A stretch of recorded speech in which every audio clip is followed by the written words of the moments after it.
SCP-5392, The Voyage of the Tachyon Express, Part 1.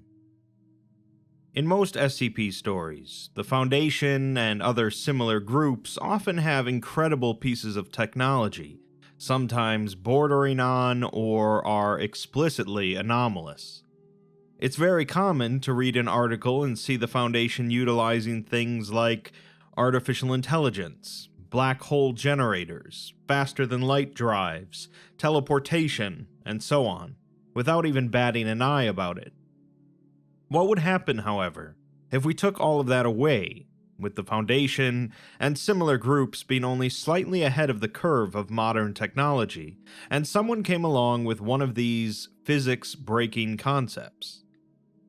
SCP-5392 is about a situation in which an extremely unlikely technology gets suddenly showcased to the world, and the ramifications of that event, as well as the ramifications on the individual responsible for it. Let's begin.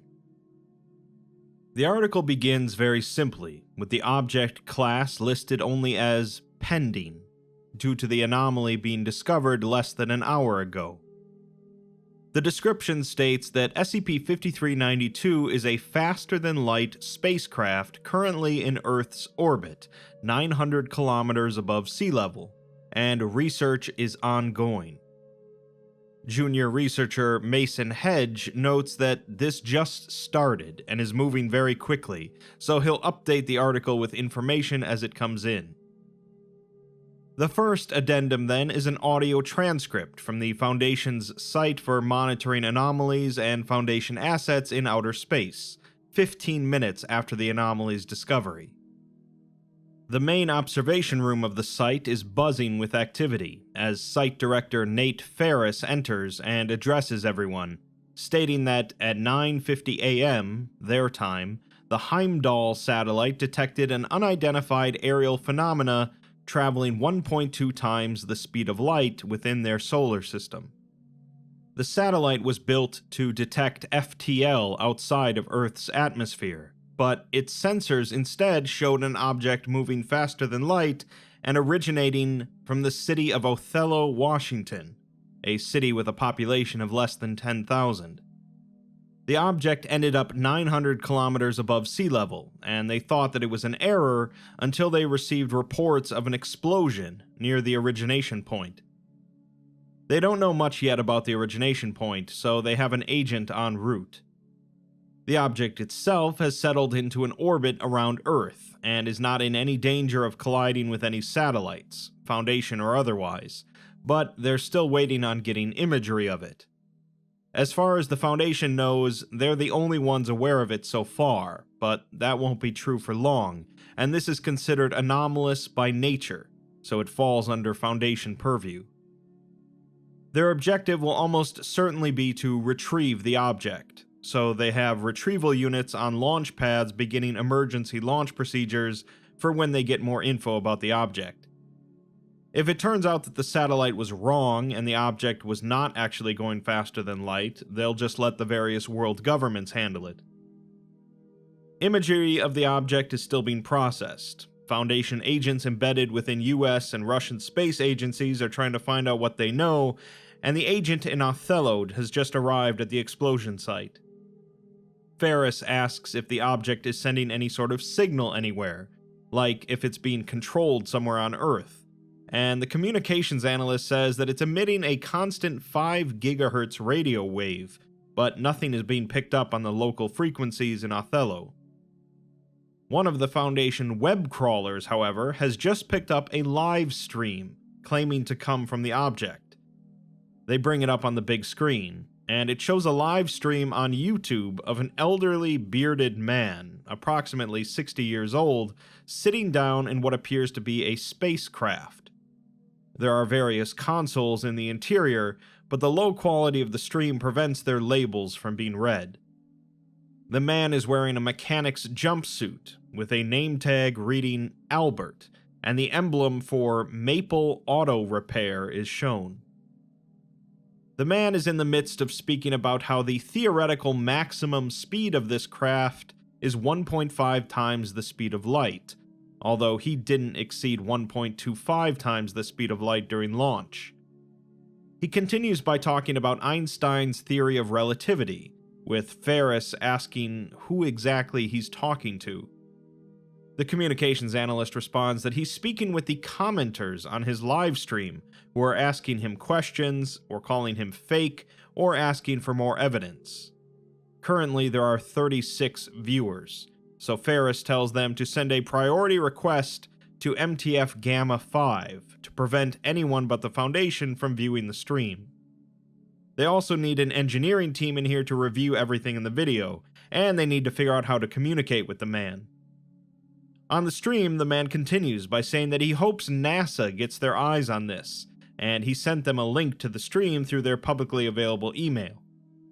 He really hopes they pick him up for making this in the future with other engineers, and eventually go to Mars and beyond.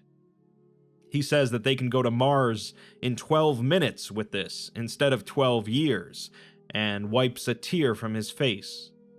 He says that he's so happy, and this is the greatest day of his life.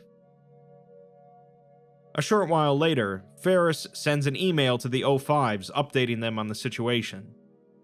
The engineering team has confirmed that the ship is nothing like any of their traditional chemical engines.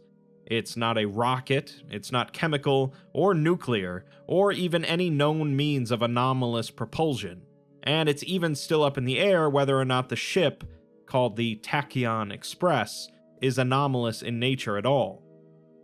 The pilot has been confirmed to be Albert Maple, a mechanic from Othello described as an enthusiastic hermit by the locals, eager to help them with their cars, and is noted as being extremely chatty and geeky. Local hazmat teams in Othello confirmed no usage of any dangerous chemicals or material typically used to fuel spacecraft, but they did find press brakes, sheet metal, mylar, and other materials and machines used for the construction of spacecraft. An MTF is working on the ground to amnesticize and disseminate misinformation, so the situation is mostly contained there, while Gamma 5 is still working to track down and amnesticize everyone who saw the livestream. They've blocked the livestream to everyone except a few accounts the Foundation has access to, and are spoofing the viewer count so Albert doesn't notice the drop in viewership. In order to stream, Albert had to hijack a nearby commercial telecommunications satellite, and the Foundation has now gained control of it. From there, they're working to gain control of the computer he's using to livestream, as well as making sure that no one else can hijack communications from them. Some of the major world governments and space agencies are focusing on the craft, pointing their satellites at it and keeping their missile silos on standby, as well as trying to communicate with the ship. Another MTF has tried to mislead or otherwise sabotage their efforts, but they're spread way too thin, so they're past the point of no return for at least 10 countries and 5 space agencies. The GOC has reached out offering to destroy the vessel, but they're also respecting the Treaty of Anomalous Organizations, which prevents another organization from interfering if one organization responded to an anomalous situation first. The Foundation is returning the gesture by keeping the GOC in the loop, as it's still uncertain on whether or not their offer will be needed. More than likely, they want the FTL technology as much as the Foundation does, so they'll keep the diplomacy going for now. They also need them to keep UN-joined countries off of the Foundation's back. The Foundation is trying to see if they can hijack the spacecraft itself, but based on what Albert has been saying, he has 4 redundant navigational computers on board, and implied that the livestream computer was separate from any other ship systems. If that's true, they'll have no conventional way of gaining control of the craft, not at the moment at least. Ferris has designated one of his communication analysts, McCawley, to be the one to speak with Albert, due to him having experience as a hostage negotiator. He'll be posing as a NASA SATCOM operator, and his goal will be to get Albert to land close to somewhere where they can retrieve him. On another note, They received a communique from the US Space Force stating that they have no business meddling in affairs that aren't anomalous in nature, and that the Foundation taking over a commercial satellite was an egregious error. They're ignoring them for the moment to let the GOC calm them down, but this is going to be an international free-for-all if they're not careful. Everyone wants their hands on this technology, and Albert is surprisingly not talking about how the FTL drive works, just ranting and talking about sci-fi, future implications, and how annoying it was to set up the software he's using. Ferris guesses that he won't share anything until he gets his wish, a job with NASA. With that, we're given the transcript for the first communication between Albert and McCawley, under the guise of a NASA SATCOM operator. Albert was contacted prior to this through a Google Voice phone number he had set up for his auto repair business, and given directions to transmit on a secure communications channel for further communication.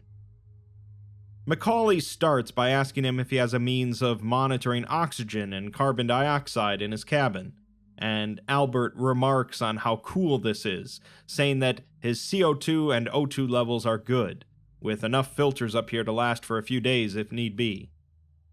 McCawley asks if he's experiencing any medical symptoms, such as trouble breathing, headaches, or pain, and Albert says that that's a great question, but he's not having any pain, just seeing flashes of white light, which is normal because radiation can pass through your retina at this altitude, causing the white light. McCawley cuts him off, saying to stay focused, and asks if he has food and water, as well as a Geiger counter. Albert continues to respond by referring to McCawley as Houston, saying how good it feels to say Houston out loud, and that he has 3 days' worth of rations and water, as well as a Geiger counter. McCawley then asks how he's disposing of waste, and Albert explains that he got lazy and made a really small airlock compartment that he sits on, which depressurizes and ejects his waste, with sanitary wipes to clean up after. He then asks if they're watching the stream, and McCawley responds that they're all watching, and that it's amazing what he's accomplished. Everyone at NASA is proud of what he's done, and he gets the entire mission control room to begin applauding, causing Albert to break out in tears for a minute. After he recovers, McCawley says that they do need to talk about what a surprise this was, as a metal object suddenly appeared in space with no one knowing what it was or who it belonged to. Albert apologizes that he didn't get clearance for the launch, but he's hoping to atone for that with community service, as he winks repeatedly at the camera. McCawley replies that he thinks the higher-ups were willing to do something along those lines, but asks him what kind of magic he's got running that thing. Albert says that he really wants to tell him, but he hasn't seen a formal job offer letter sent to his email address, so he can't talk specifics yet. McCawley asks if it's safe, as he's breaking the known laws of physics here, but Albert says that it's perfectly safe, and he basically broke physics once, not twice. He had to do 2 things, first of which was going faster than the speed of light, but even harder than that was returning to a stable speed and orbit. He had to come up with a whole way for a spaceship to hit the brakes while going faster than light, while taking care not to exert stresses that would rip the ship or him apart. McCawley asks if that's the law he didn't break, so how did he get around the conservation of momentum? Albert says that he didn't, as he had to store all that kinetic energy somewhere, but before he can elaborate, he gets distracted by a message on his LinkedIn profile containing a job offer from Jeff Bezos. The salary is more than he's made in his entire life put together, but NASA doesn't have to worry, as he knows what he wants. McCawley asks him not to respond to Bezos further, and Albert says that if he wanted to sell out, he would have filed an application at the patent office, and he didn't do this just so rich boys like him could deliver Amazon Prime to the moon. McCawley replies that that's a relief to hear, and asks if that means he created this for everyone to partake and enjoy, not just NASA. Albert says that he needed to see if it worked first, but beyond that, he was going to make his employment with NASA contingent on him making the specs for the propulsion public domain. Everyone should get access to this, as space is too important for one group to have. McCawley replies that that's going to be a decision for the higher-ups to make, causing Albert to say that he can just make it for them, and he can send the application to the patent office right now. McCawley tells him that if he does that, virtually every nation on Earth will have access to the blueprints for what he's doing, including ones that are on the list of state sponsors of terror. Albert says that, respectfully, McCawley just doesn't get it, as this is something to bring people together. McCawley says that they'll just make bombs that kill people faster than light, and while he gets it, other people won't. Albert frowns and says that they've given him a lot to think about, so he'll get back to them, ending the call and the live stream. The GOC Relations Office sends an email over to the Foundation Department of Public Outreach, saying that while they've been extremely cooperative and honoring the anomalous treaty, they feel that the Foundation is not reciprocating. While the transcripts and imagery the Foundation has provided have been great, and they very much appreciate it, they've taken on an unfair burden on their end to keep the US, Russia, and China all under a lid, to say nothing of the member countries of the ESA. He can confidently say that they need more, something to give the aforementioned countries so they don't go off on their own and try to ground or destroy the craft. To add to the pressure they're currently facing, various private space companies are in danger of blowing the veil by pressuring politicians or other agencies in order to put more pressure on the GOC to do something drastic. He's had calls from the UN General Secretary, the Chinese Minister of Defense, the head of NORAD, and his bosses have definitely been on the receiving end of this pressure. Jobs are being threatened in a way that has never been done before, which is only more indicative of how drastic and urgent this request is. The biggest thing that can be provided is a path forward, as right now the Tachyon Express has gone dark for a few hours, and the silence is deafening. Waiting for Albert to make a move is not at all a good idea, as it just gives more time for pressure to build, so they need to make a move soon, even if the craft isn't anomalous. Speaking of which, he asks if the Foundation has considered any anomalous means of retrieval. He would like to point out again that destroying the craft may be the safest option, as in the worst case scenario, everyone goes home disappointed, but normalcy will be maintained, and no one will be affected negatively by this technology. Regardless, they will not do so without a green light from the Foundation, as this is already a large enough international incident as it is. They've enjoyed the Treaty of Anomalous Organizations too much to throw it at the wall because of a backwoods inventor with a short attention span. The Department of Public Outreach responds by saying that Ferris has informed them that Albert is making contact again, and they'll forward the GOC's message to Ferris for immediate consideration. They sincerely appreciate everything the GOC has done during this situation, and if it wasn't for their continued cooperation, this issue would likely have escalated beyond their control hours ago. They have considered using anomalies to retrieve the spacecraft, but it's unlikely that they'll go through with it. Of the anomalies in their custody that could pull this off, most of them are not trustworthy, and the ones they can coerce or trust enough aren't necessarily reliable. Furthermore, using an anomaly to retrieve the ship while under the eye of so many world governments would be ill-advised.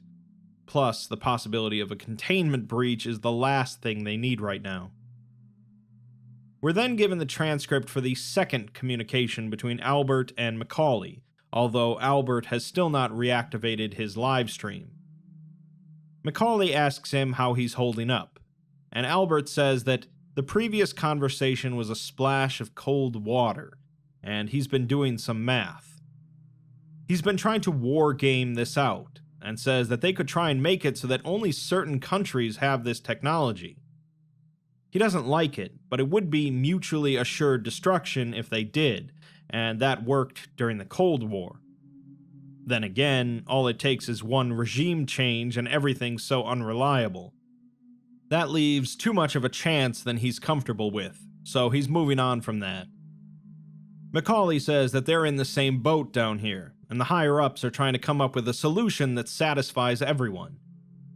He asks Albert how he's feeling, and he replies that he could be better. He just wants to know where it all went wrong. McCawley tells him that he hasn't done anything wrong, aside from not notifying the authorities. He tells Albert, frankly, that it all boils down to shit happens. He wanted to create something for the world, and he succeeded, but now it's here, and it's nothing like he imagined. After a pause, Albert says that his mind is jumping ahead to what he's going to do now. If he comes down to Earth, whoever gets him or the engine basically has a shiny red button to blow up the world. He doesn't like it, but he didn't build this thing for security. Nuclear bombs have multiple levels of checks and balances to make sure they don't go off accidentally, or if it's ordered by someone that shouldn't have the authority, but he has none of that in here. The only hurdle is calculating trajectories, which his navigational computers can do on their own. This is a proof-of-concept vehicle, a minimum viable product, and he can't stay up here forever. McCawley responds that he has an idea, and he'll have to run it by some people first, but if he's right, no one will be happy, but he'll get his wish. He'll update Albert when he can. In a subsequent email from Ferris to the O5s and the GOC, he says that an idea has been proposed to him, which isn't perfect, but solves a lot of their problems. The UN would have control over any future FTL spaceflight programs, and the Foundation would also get an FTL drive, but would require the express consent and launch codes from the GOC to launch at all. This would essentially mean that the drive designed by Albert, henceforth referred to as the Maple Drive, would become public knowledge, and no one country would oversee it. Rather, the UN would announce that they are creating their own spaceflight program, requiring 3 of the 5 senior UN member countries to launch any spacecraft, and multiple trust but verified levels of security. Ferris says that this is a big decision which he can't make on his own, so he needs to ask that the O5s conduct an emergency vote. In the meantime, the UN Security Council should also have an emergency session, albeit discreetly, to discuss the safeguards that would be made and to come to a decision fast. This takes pressure off of the GOC, advances humanity in a meaningful way, and moves forward to secure an asset which they still don't know is anomalous or not. As far as retrieving the ship, that would be a joint effort by the Foundation and the GOC once they get the governments in line, with the Foundation keeping the ship and the GOC getting custody of Albert. All of this needs to happen extremely fast, as the Tachyon Express only has 68 hours of life support left, and they don't know what Albert will do as that timer gets closer to 0. He's rational, but his situation is desperate, and he knows it. The O5s then put the proposal to a vote, settling on cooperating with the GOC to establish the Maple Drive as a controlled technology. The GOC replied the following day, stating that the UN Security Council convened late last night, with there being a lot of yelling and assertions. They eventually agreed that they didn't trust each other enough for individual countries to have their own FTL programs, so the Maple Drive is staying at the UN level. The lobbying and political hammering from countries has lessened drastically now that they have something they can do about it. As for the private sector, they're starting to work with the GOC rather than pressuring them now that the FTL is being handled at the UN level, wanting to discuss contracts. The GOC Director of Relations personally thanks Ferris and his negotiator for suggesting a proposal that has likely saved the jobs of many of his bosses and colleagues. That being said, this is relatively fast-paced for a decision of this magnitude.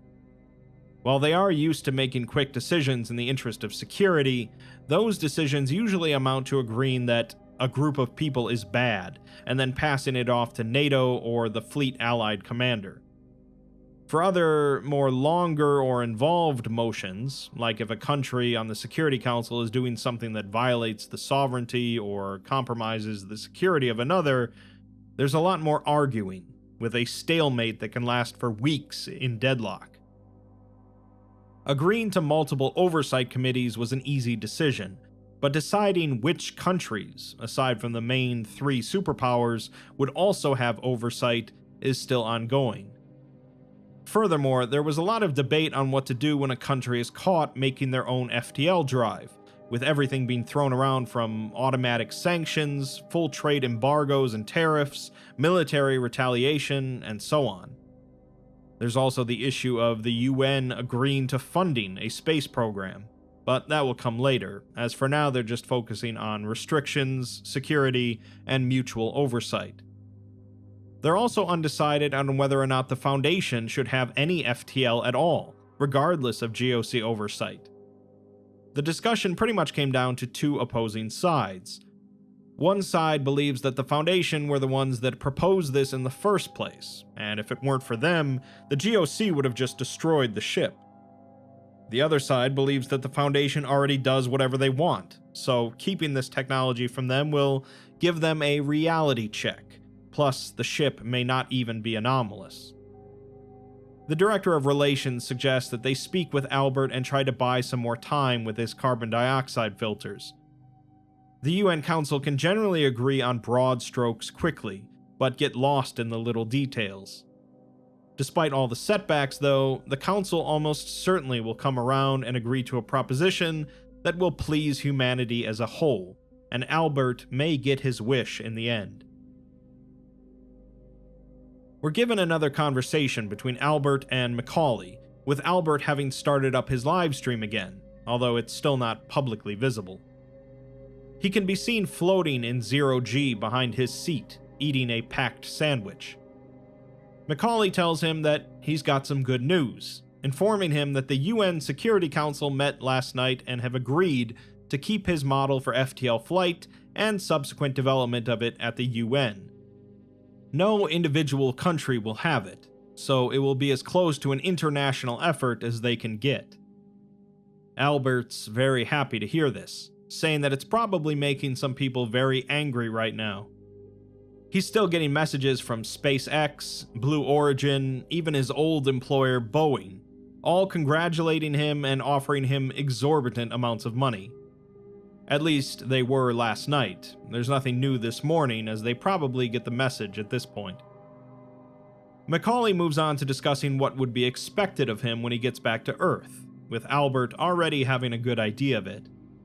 He'll be speaking with people of all different countries, with interpreters, but first he'll be speaking with bilingual engineers, not those working on the ships themselves, but people on the oversight committees. Albert doesn't really understand what he means by oversight committees, so McCawley explains that the UN will be building and launching the ships, but every country wants to make sure that the engines are not being built or launched in a way that's going to compromise the security of their nation. Albert says that he's trying to focus on what McCawley is saying, but it sounds like something he can sort out once he gets back home, and asks if they can talk about something else. It occurred to him that all of these nations and governments and agencies are scared enough at this point that they're working together. But why has he only been talking with McCawley, and not even with the head of SATCOM or the director of NASA? McCawley explains that talking with people is sort of his job, as he talks with people from other groups in NASA, or maybe in the FAA, or other similar agencies to get information and relay it to his bosses, so they can all make informed decisions. Albert understands, so McCawley moves on to say that the downside to all of this diplomacy going on is that Everyone is arguing right now, and if Albert comes back down while they're arguing, it may backfire. Albert understands that as well, so McCawley is going to give him some instructions to clean off his dirty CO2 filters, and he may have to start rationing his food and water supply for a bit. McCawley is then interrupted by Ferris, and after a few seconds, he tells Albert to listen to him very closely, as someone has just launched a missile heading on an intercept course towards the Tachyon Express. Albert begins to panic, but McCawley tells him that if he panics, he dies, so they need to work to solve this. Albert begins to slow his breathing, as McCawley tells him he has 2 minutes and 5 seconds until impact. He begins looking around his cabin, saying that he's looking for a small green notebook containing a bunch of information he needs to input trajectory. McCawley asks if he's going to use the drive again, and Albert just raises his voice and asks if he's going to help him look or not. Spotting it on the livestream, McCawley points it out, and Albert begins to frantically flip through it while moving over to the navigational controls. He rapidly types into a keyboard while muttering to himself, cutting off McCawley when he tries to say something. The proximity alarm in his ship goes off, causing him to get up to turn it off before going back into the notebook and continuing to type. McCawley tells him he has 60 seconds till impact, as Albert fixes a mistake he made in his input, saying how much he wishes he had brought a mouse along. He then says that he's good on navigation, with 40 seconds left, but he has to run the startup checks, as they're important. He then says that he doesn't need his headset right now, tossing it aside, as McCawley shouts for him to put it back on. Back in Mission Control, the room is looking at 2 large screens, one showing Albert on his live stream referencing a notebook and operating some controls, while the other shows a missile on the path to intercept the ship. Ferris tells McCawley to stop shouting for Albert, as he can't hear him and he needs to work. An MTF has launched an interceptor to take care of the missile, but it's not going to make it, with 30 seconds until impact. A satellite operator then says that the projectile's not on an intercept course, as it's pathing above the ship. Suddenly, a new contact appears, approaching at Mach 11, and they receive a message from the GOC saying that the new contact is theirs. They're attempting to intercept the missile with a railgun, and a few seconds later, the projectile hits the missile.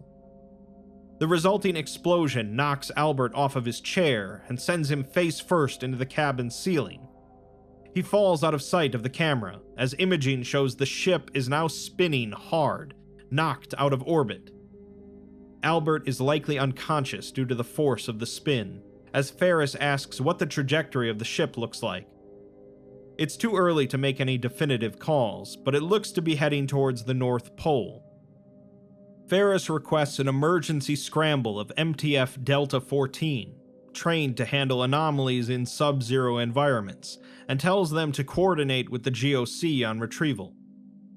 On the livestream, Albert's bloody hand appears, grabbing the armrest of the chair. He pulls himself up against the direction of rotational gravity, and he's suffering from a severe nosebleed, with the amplified gravity causing it to be a thick red line going down his face, beard, and jumpsuit. The entire mission control room watches as he loops his left arm around the armrest, reaching for the controls with his right arm. He's seen visibly straining to reach them, but fails to grab the controls twice as more blood starts to eject from his nose. His eyes appear to be bloodshot and blinking rapidly, but he tries a third time, successfully reaching the console before losing his grip and falling out of the chair once again, out of view. The satellite operator informs Ferris that the Sentinel-2 satellite is picking up elevated heat readings from the ship, and they bring up the image of the ship itself on screen. The rear of the ship is seen glowing a bright yellow for less than a second before the entire ship disappears out of sight. Albert had succeeded in activating his drive, so they're going to have to find out where he went.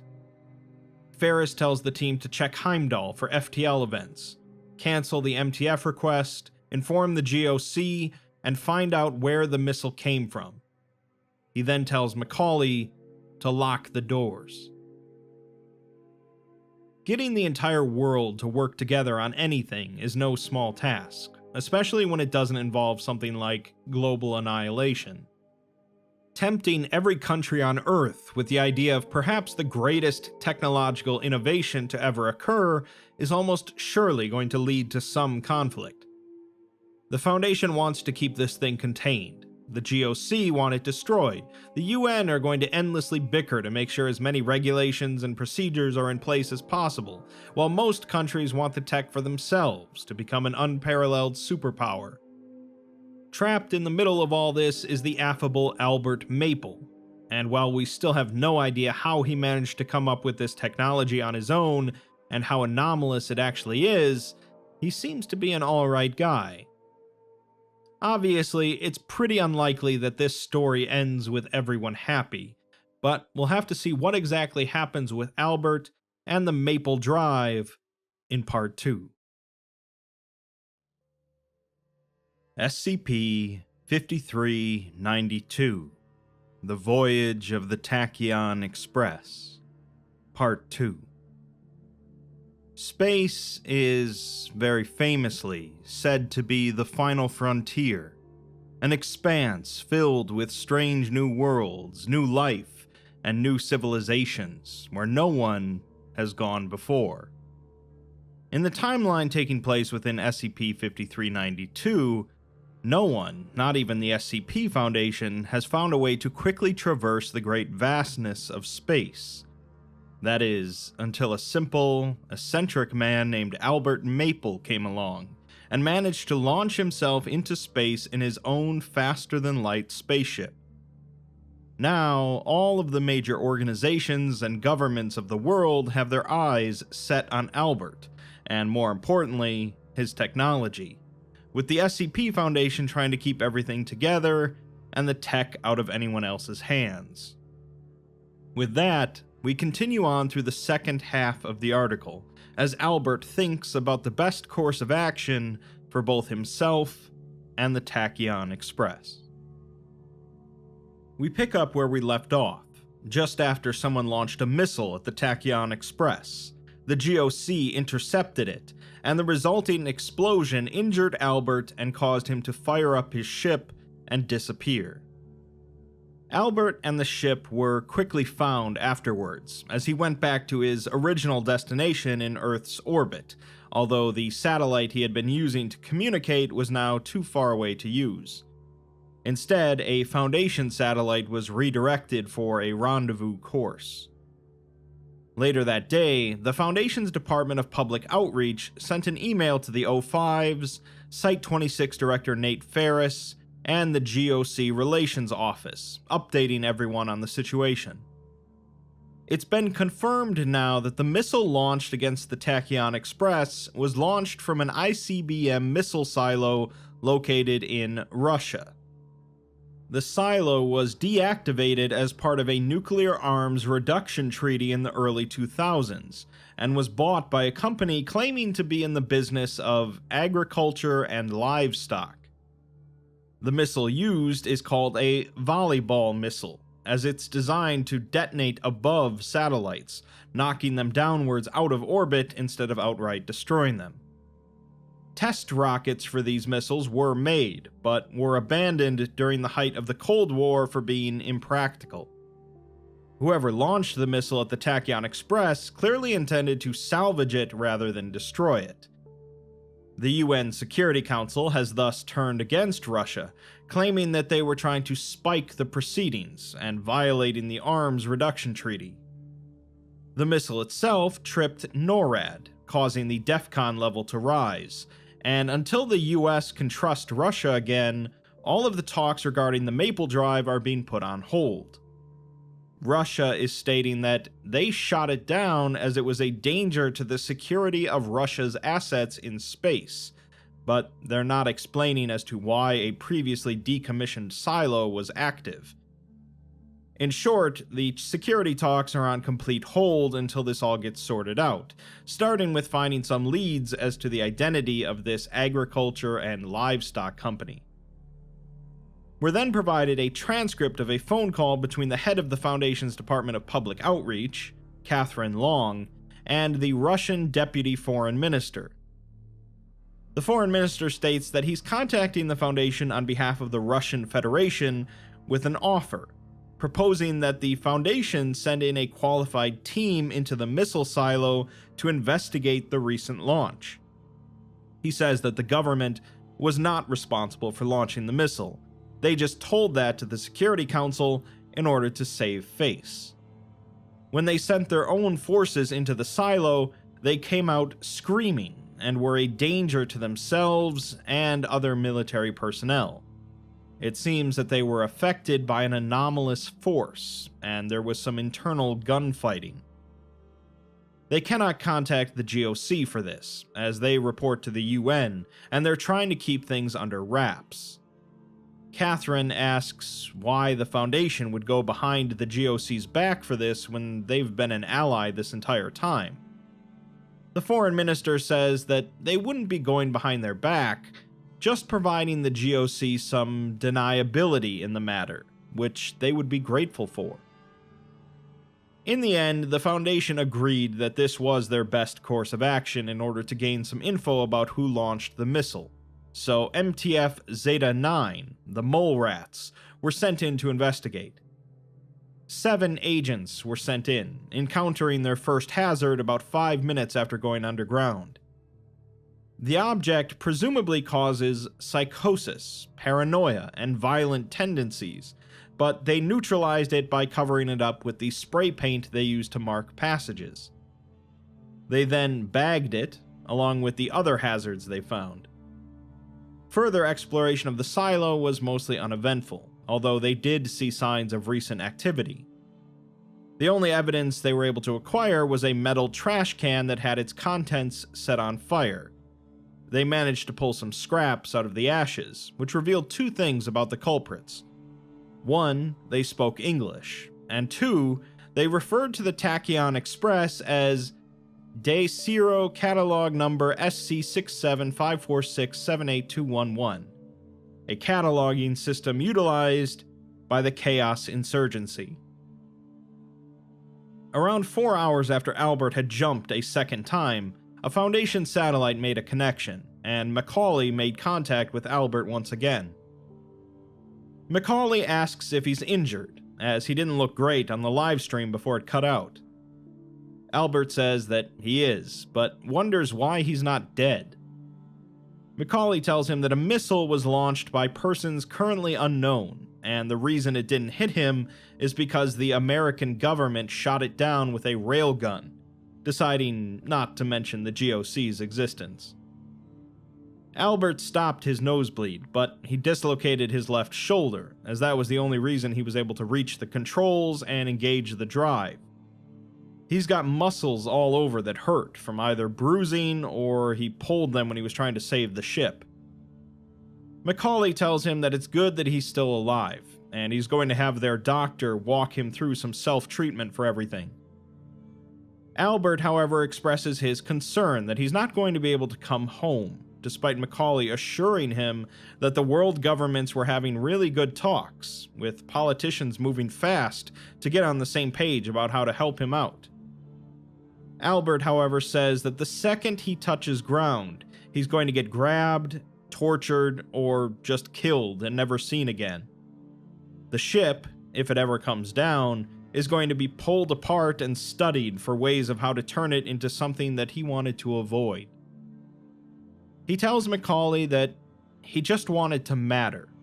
He just wanted to unite the world, maybe achieve world peace, bring us closer to realizing our proverbial world is bigger than our actual world, and maybe be satisfied with himself. He starts to get angry and says that instead he has small-minded people trying to blow him up and kill him, or get him to sell out, or tell him he matters when it's all bullshit. He then starts to cry, and says that this is bigger than them. This is bigger than all of us. This is the only thing he could do to change everything, to prevent stupid things from tearing us apart. He just wanted to make the world better. McCawley mentions that Albert would fix people's cars for free when they were in tight spots, so that has to mean something. Albert, however, says that that doesn't mean anything. They would have gotten their cars fixed no matter what, the only difference being how much they paid in money, and money's meaningless. It doesn't mean anything in a few years when it's all inflated, or in a few billion years when the world decays, and it barely means anything now. This was supposed to start something that lasted, to kick us off into expansion and figuring out what's out there. He then remarks that he sounds like a complete idiot, and like an episode of Star Trek. When he started this whole project, he said to himself that he was going to prove nihilists wrong. They always say that the world's going to end. Nothing we do matters. People get cancer. Why would I bring kids into this world? And so on. Albert decided he wanted to give people hope, wanted people to wonder again. When he was a kid, everyone was full of curiosity during the Apollo missions and wanting to learn about what was out there and what was going to happen next. But now that's all gone. Now it's all about making money and hurting people. Albert is crying profusely at this point, but he continues. He says that he wanted to do something that would bring people hope and wanted to do something before he died. He wanted to matter in the time he had left, as he's scared that he'll die and the universe will just skip him by and his life won't mean anything. He doesn't care if people never learn his name, and he's not afraid of the act of dying itself. He's just afraid of being inconsequential.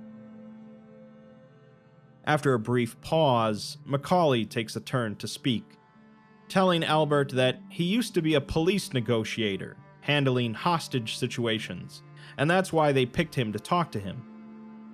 Albert remarks on what a career change that was, and McCawley says that it was, but he asked for the change, as his old job was very stressful, although he did get to help people. He says that his last negotiation before he left involved an irate and violent man and some injured kids. They had to get in there quickly to provide medical assistance, but there was no talking the man down, so he had to do something that he always managed to avoid before. He had to convince the man to go to a window so that their sniper could get a shot on him.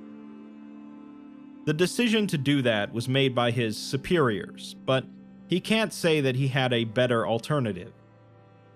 A week later, in an attempt to get him to stay, his captain came to his desk and showed him a card that one of the kids had made. It said, "Thanks for saving us," and had a picture of the little girl in the hospital bed smiling and playing with a nurse. McCawley tells Albert that he may not have saved everyone, but he mattered to that girl and the other kids. His point is that what matters is relative, and while his attempt to matter on a large scale isn't invalid, humans have limits. There's a lot to both of their situations that they couldn't really control. Albert chuckles and mentions a quote from Star Trek that he believes goes well here, that it's possible to commit no mistakes and still lose, as that is not failure, but life. Afterwards, they managed to connect Albert's computer to the satellite's Wi-Fi, bringing the live stream back online. A follow-up medical examination by a doctor allowed for him to relocate his arm, and while no other serious injuries were found, the doctor noted that he was in serious danger of a mental breakdown. The doctor stated that if Albert was a Foundation employee, he would have him assigned to safe class duty and weekly therapy for mental recovery, and recommends that he keeps his camera on at all times for further visual review.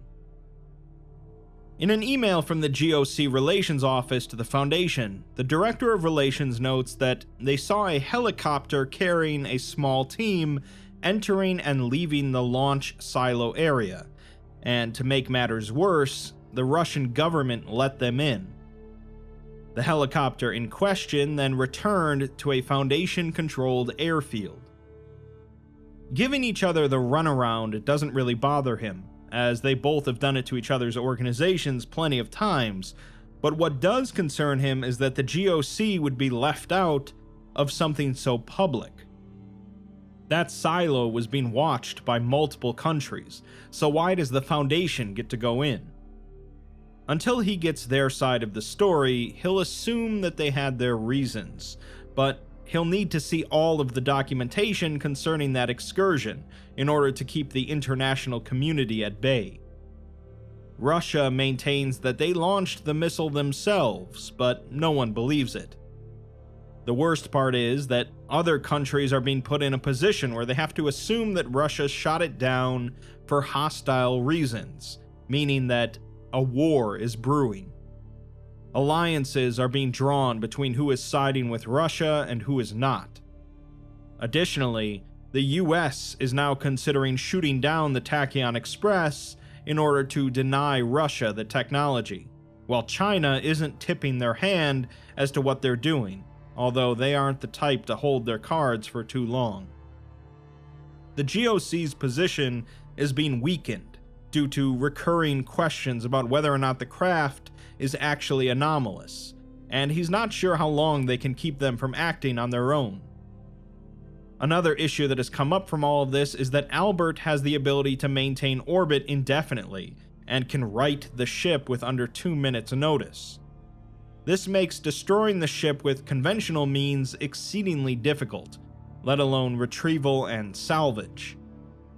Waiting for Albert to slowly suffocate when his filters run out won't work for a couple of reasons, as it's likely that someone will make a move before then, and then it will be a free-for-all to see who can salvage the ship first. The Director of Relations finishes by saying that a path forward isn't going to be enough, and negotiations aren't enough. The temperature in the room is too high, and the first step is getting nations to trust each other again. Catherine Long responds, saying that she's been given permission to disclose what happened and apologizes for the runaround. She explains that Russia didn't launch the missile, and they offered to let the Foundation clear it out because they tried and lost some soldiers. They wanted the Foundation to keep it quiet to preserve their standing, but now there's no reason to keep it quiet anymore.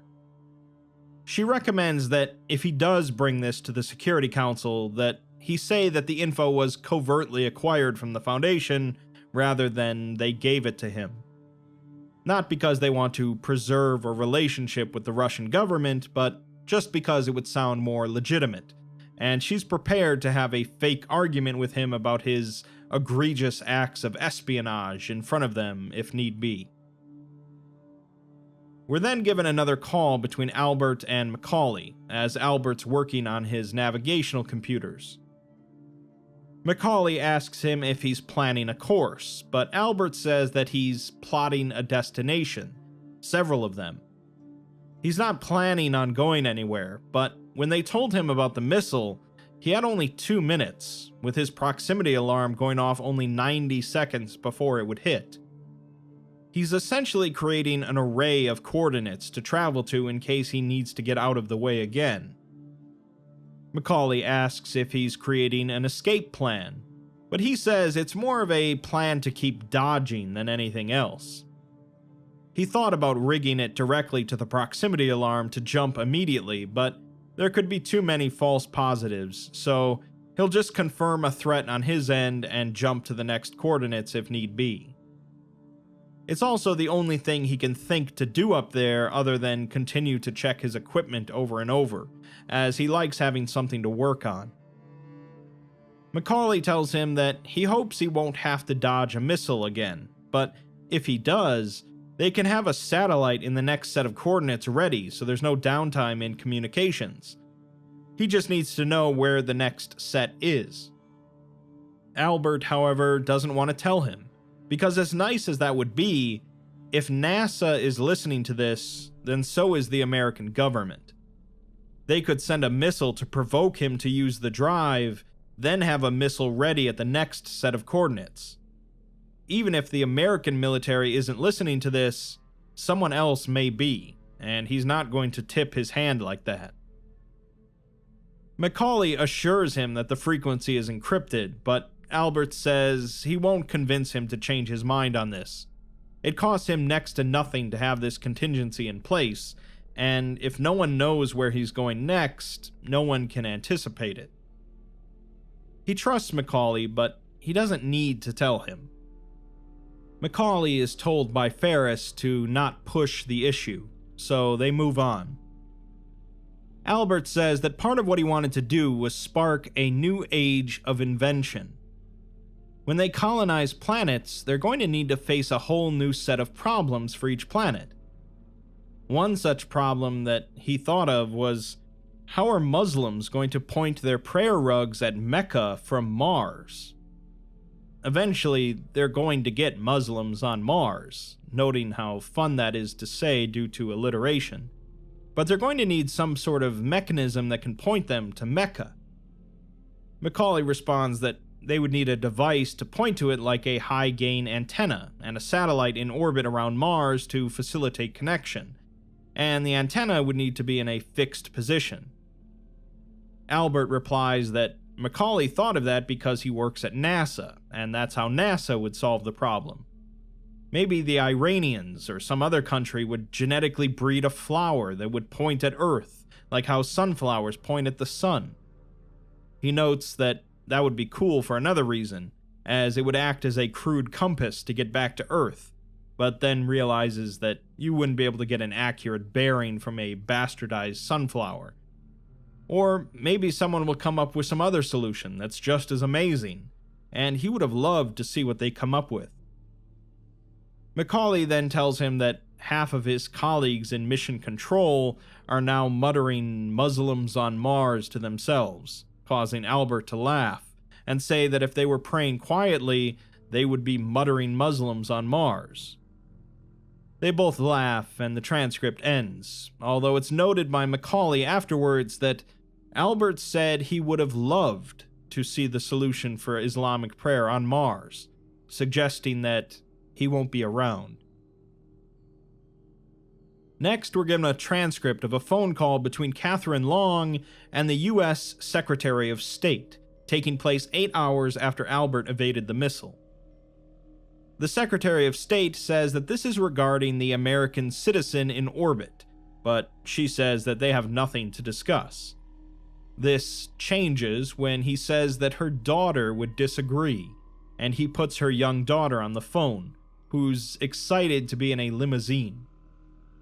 Catherine asks her some questions to confirm her identity, her favorite amusement park and favorite ride, and then tells her to give the phone back to the man. She tells him that he must be really desperate if he's threatening children, but he says that he's not threatening anybody.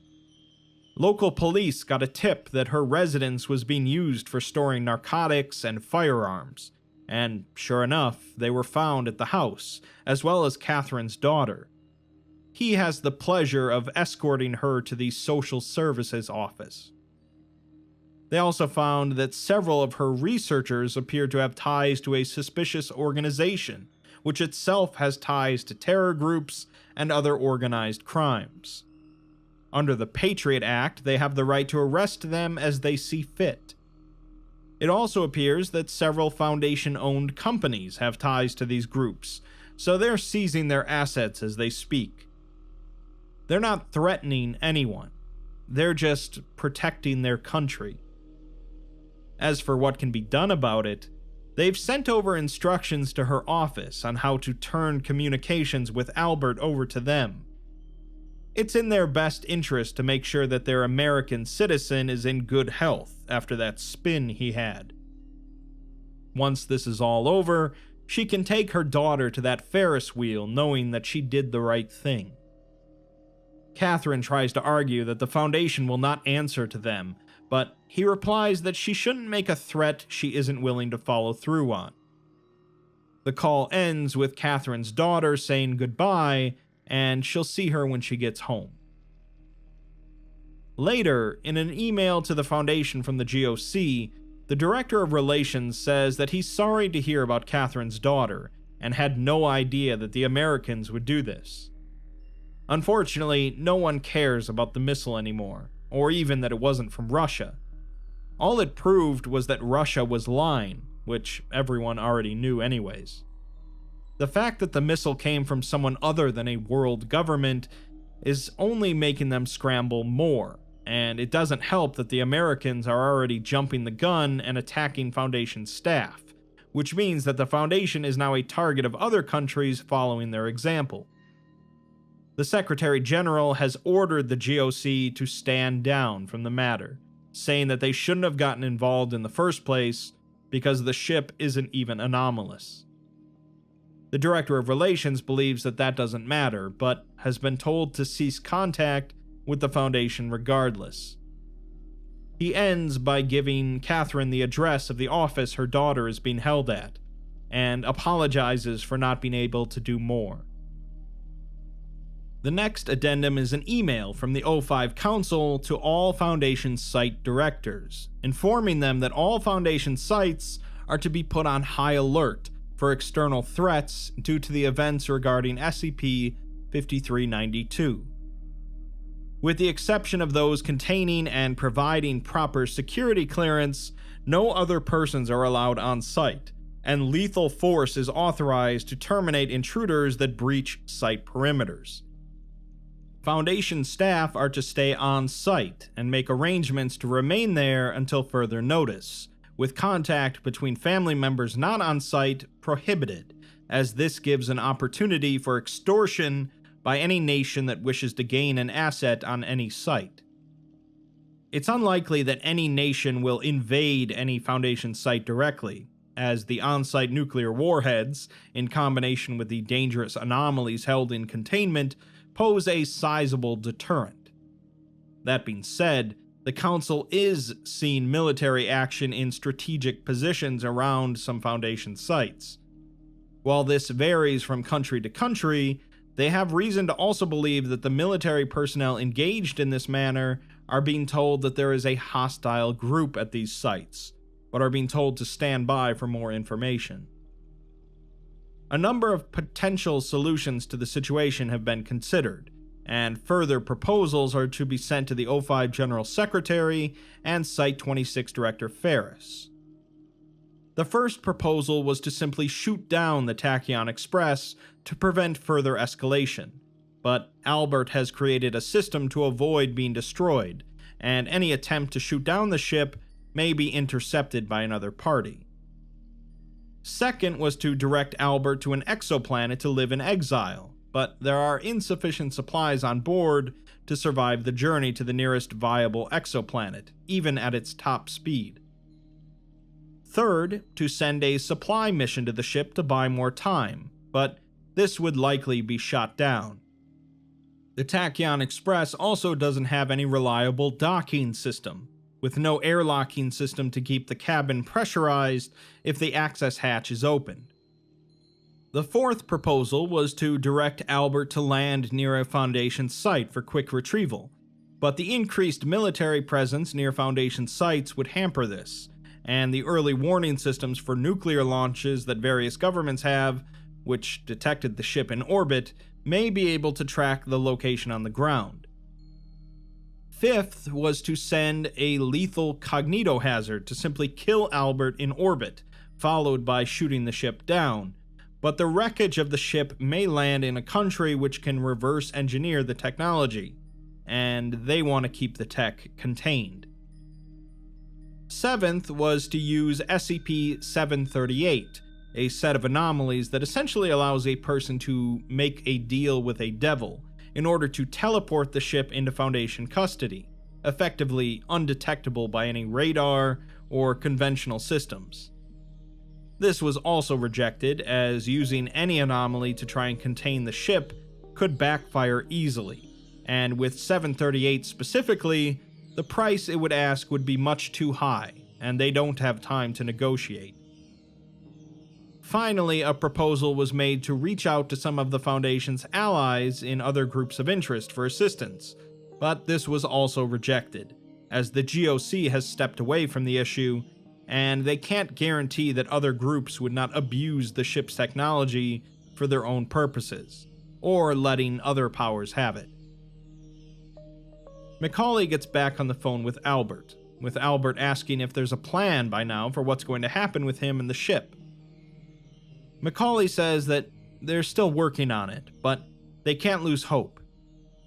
Albert, however, doesn't want to hear it, as hope is something one person may have, but a group or groups of people don't.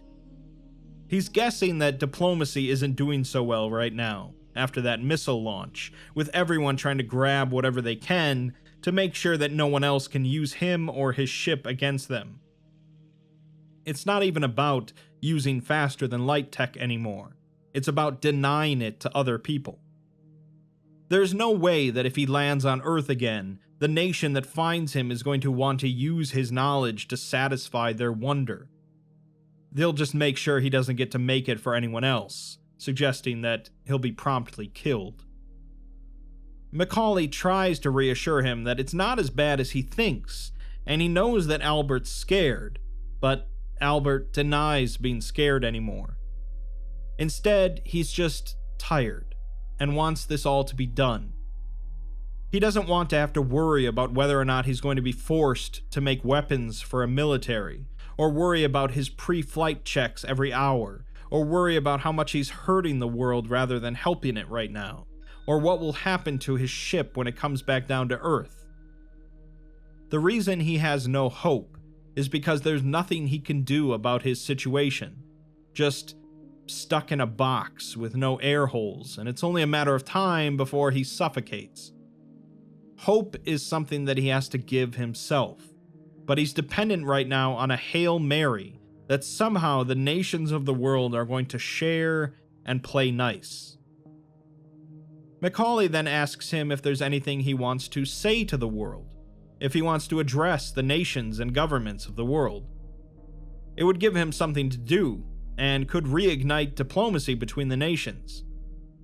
He's the creator of this new technology, so imagine he's like the first caveman that discovered how to make fire, and has to tell all the other cavemen that it's okay to come closer. Albert isn't really sure that they'd listen to him, but McCawley is convinced that they would, as he built the Maple Drive. He's the first person to go into space on his own, and he's the first person to dodge enemy fire in a spaceship. He tells him to channel his inner Captain Picard and bring back the wonder. Albert appreciates that McCawley is appealing to his love of Star Trek, but he doesn't know how to speak to people. He's great at figuring out problems or explaining problems, like as a mechanic, but he's more Geordi LaForge, not Jean-Luc Picard. He asks McCawley if he'll help him write his speech, which he of course agrees to, so Albert begins jotting down some talking points. The proposal to allow Albert to speak directly with leaders of the world's governments is taken directly to the O5 Council, and in a shockingly unanimous decision, they agree. Catherine sends out a memo to any of the governments that had been trying to intimidate the Foundation through force, telling them that the creator of the spaceship wishes to speak with them, and if they wish to receive the transmission, they will cease hostile activity. Afterwards, most of the addressed nations didn't withdraw their forces from around Foundation sites, but they did cease to add more forces. After Albert and McCawley finished writing up the speech, the Foundation sent out the link to his livestream to all of the governments that had agreed to halt further aggression against the Foundation. Albert is seen with a cleaned-up jumpsuit on, and is given the green light to begin from McCawley once all of the intended countries have joined the stream. Okay, is that everyone? Alright, I'll take it from here. Hi everyone, my name is Albert. I'm the inventor, pilot, engineer, and you know what? I'm the captain. I'm Captain Maple of the starship Tachyon Express. It's my understanding that there's a lot of people hurting on Earth because of what I've done, and that I've opened Pandora's box here. I get it. This technology is scary, and I can't blame people for being scared if they think everyone they love could die. I just want to say, I didn't build this to be a weapon.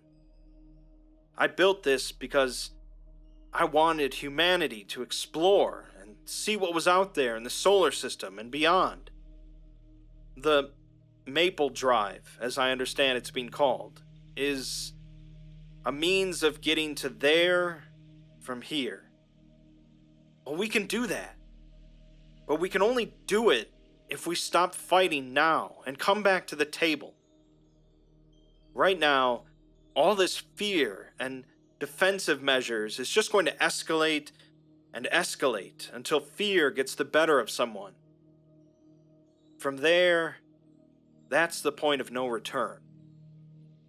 We're not past the point of no return yet.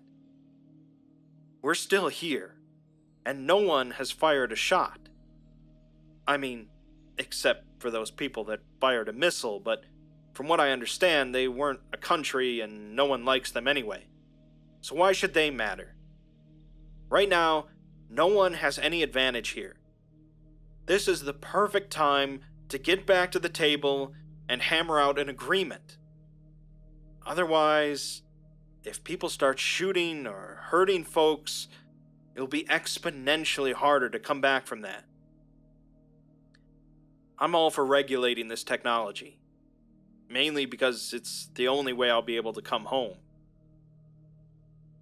I really don't want to die.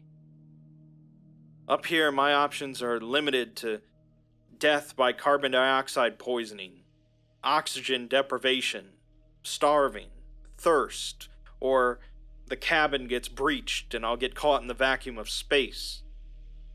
Technically, that's also oxygen deprivation, but I'm nitpicking.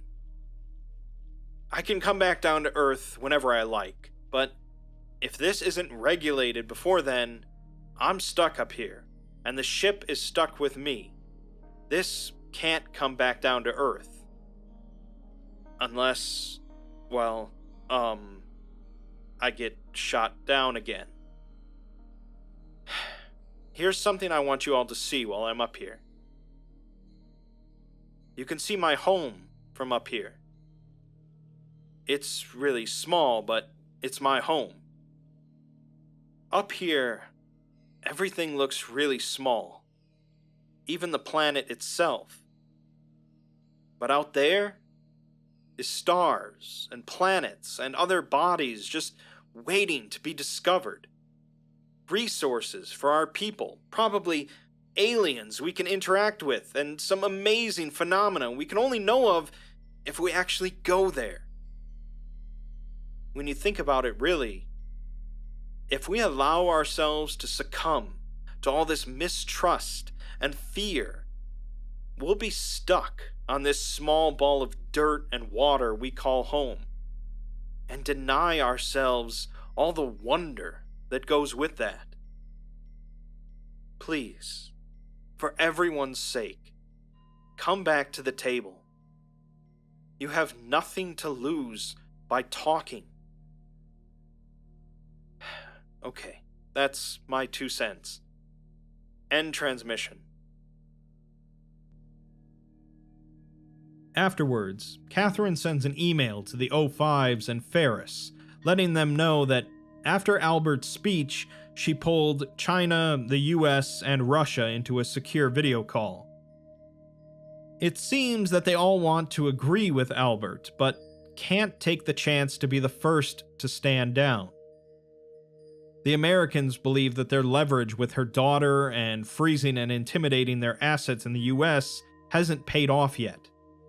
The Russians are sore that the GOC and the UN found out about the Foundation's trip to Russia, causing a lack of trust, and China won't back down if the others won't. She doesn't believe that Albert's speech accomplished anything. And so an hour and a half later, Albert calls up McCawley again for an update. McCawley tells him that they're still waiting to hear back, although Albert is incredulous that no one would have said anything about what is probably the most important event in the world. McCawley tells him that no one wants to be the first to ease up, but no one wants to jump the shark either, so everyone is waiting for someone else to take initiative. Albert dejectedly says that he tried, while McCawley asks him to please bear with them as they try to speed this up.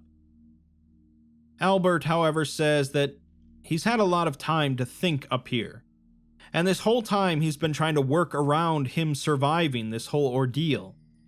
But once he treats his life here as non-important, all of the math checks out. No one can shoot him down without the chance of the ship coming back to Earth and risking him coming back down. Waiting for him to die and for the ship to fall into a decaying orbit is a waiting game no one wants to drag out, least of all him. That leaves him getting the ship out of orbit and crashing it somewhere, in a way that makes it irrecoverable. The sun is 8 light minutes away, so if he cranks up the speed to its theoretical max, it would be there in 6 minutes. He'd probably die sooner because he'd be hitting all that energy super fast, so he guesses he'd die in 5 minutes. The ship would probably be destroyed around the same time, so no one would get the drive, no one would get him, no one would have a reason to fight, so there's a better chance of everything de-escalating. McCawley tells him that just because they haven't come up with a solution yet doesn't mean that there isn't one, but Albert responds that that doesn't mean that there is one either. He doesn't want to wait on that Schrodinger's cat any more than they do, and this is the only solution that works. He appreciates everything that McCawley has tried, and he's glad they talked. The way he sees it, this is all his fault for not thinking everything through when he built the ship. McCawley asks him if he thinks that this is all penance, but Albert says it's arrogance. He started this whole project because he was too scared to admit that he was just one old guy who builds shit. He thought he was God's gift to humanity, a fix to all of the world's problems and miseries, but this whole situation has been a massive reality check. This isn't a suicide. It's not even a heroic sacrifice. It's just him cleaning up his shit. McCawley tries to reason with him, saying that he thinks that because he's just one person, his life isn't worth much, but his life is worth just as much as anyone else's. Albert interrupts him, though, saying that their lives are worth just as much as all of the people that this technology could kill, an amount measured in billions. This is the only thing he can do to prevent this, so he's doing it. But he thanks McCawley for trying before ending the call. In the final broadcast from the Tachyon Express, Albert is seen drinking from a flask as loud rock music is blaring in the background. He looks to the camera and says that to everyone who might be watching this, he just wanted to say that shit happens. He then looks out of the window and says, "Fuck your vastness. I existed." He proceeds to take another sip from his flask before operating the navigational controls.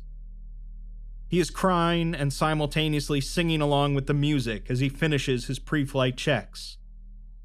He takes a single deep breath, says, "Engage," and the live stream ends. Afterwards, the junior researcher in charge of the 5392 documentation sends an email to Ferris, saying that the updated version of the document has been completed. Normally, this would have been sent to his immediate superior, McCawley, but the site doctor put him on leave after everything that happened. The final version of 5392 then states that its object class is neutralized, and it's described as a faster-than-light spacecraft created by Albert Maple that was destroyed by its own creator on June 1st, 2024, after 36 hours of total orbital flight. It was capable of speeds of 1.25 times the speed of light, but the creator had boasted a theoretical maximum speed of 1.5 times the speed of light. The nature of how this propulsion was achieved is unknown. When the ship first launched, initial suppression attempts were successful at keeping the incident from the public, but it quickly gathered the attention of multiple governments, space agencies, and private aerospace companies. The incident escalated several times, nearly resulting in armed conflict with the Foundation and several major world governments. To prevent further escalation and potential abuse of his technology, Albert flew the ship into the Earth's sun. So ends the voyage of the Tachyon Express. It's undoubtedly a tragic ending, as the utopian future of Star Trek that Albert envisioned wasn't to come to pass. Perhaps Albert was simply too far ahead of his time, and his dream of interstellar discovery and expansion could happen someday. Or perhaps humanity is inherently filled with the type of strife that will forever prevent such a thing.